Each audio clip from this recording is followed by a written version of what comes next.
We're talking about retirement realities today. Of course, those realities are changing for future generations, and a Wells Fargo study reveals today's retirees are the last demographic to experience their golden years shaped by forces of the prior century. The survey notes 86% of today's U.S. retirees are living primarily off their Social Security or pension. And younger generations are starting to take notice. While current retirees started saving around 40, the millennials are on average beginning to save at age 25. So that seems to be a good thing, but is it? We'll discuss. Joining us now is the founder and CEO of Ubiquity Retirement and Savings, Chad Parks. Chad, good to see you. Exactly. Thanks. Is that a good thing? I mean, we're seeing millennials start to think about retirement a little bit earlier. Why is that such a positive?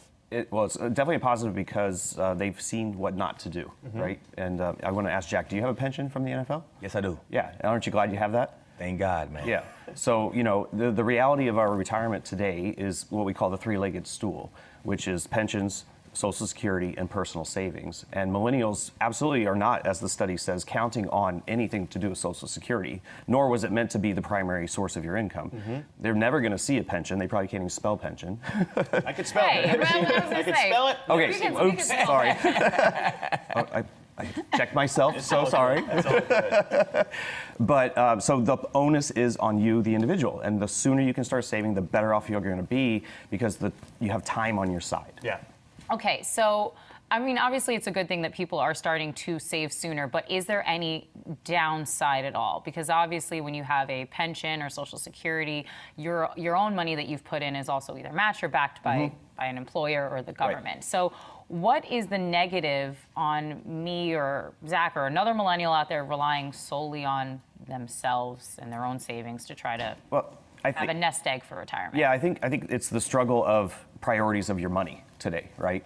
You know, you earn a certain amount of money, you have to pay taxes, you have housing expenses, you have life expenses, and where does retirement savings fit into that? And you know, I'm always arguing that you have to pay yourself first. You know, put your budget together. First thing is put some money away for retirement, then pay your bills, then have you go out and happy hour money. You know what I mean?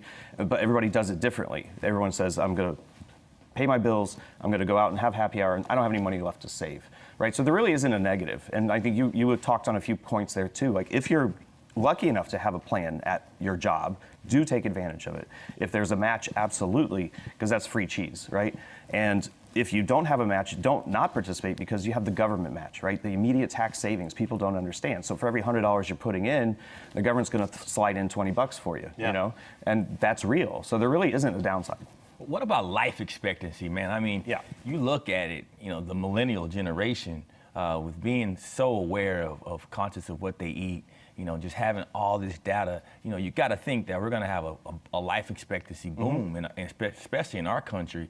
How do people plan for that? Because retirement ages, you know, what is a retirement age? I don't want to ever retire. When I'm done working, I want to die. You know, I don't want to have to. I don't ever want to have my mind just sitting here and doing millennials nothing. think that way too. I mean, we've seen that, right? They expect to work. Oh, for sure, yeah. You know, there's no doubt we're living longer. You know, medical advances. What I say about this is that, you know, knowing what number to plan against is an impossibility. So you have to plan for it all.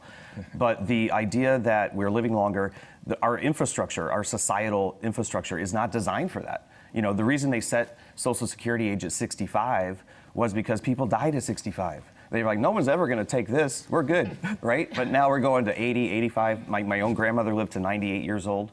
You know, like how do we plan for that stuff? So it is very, very important. And I do have a strategy. I don't know if we can go into it right now, but basically pick a number, call it 80 years old, plan against that, and then maybe buy a deferred income annuity so that you've got a safety net. So that if you do make it past 80, you at least have that paycheck coming in. You know what I mean? And I'm not an annuity salesman, so don't get me wrong. Yeah. No, very good to keep in mind, though. And it's all real as we continue to monitor the retirement crisis that we have here, and millennials continue to plan differently. But Chad Parks, thank you so much. Hey, thanks for having me, taking guys. the time. It's great. Appreciate it.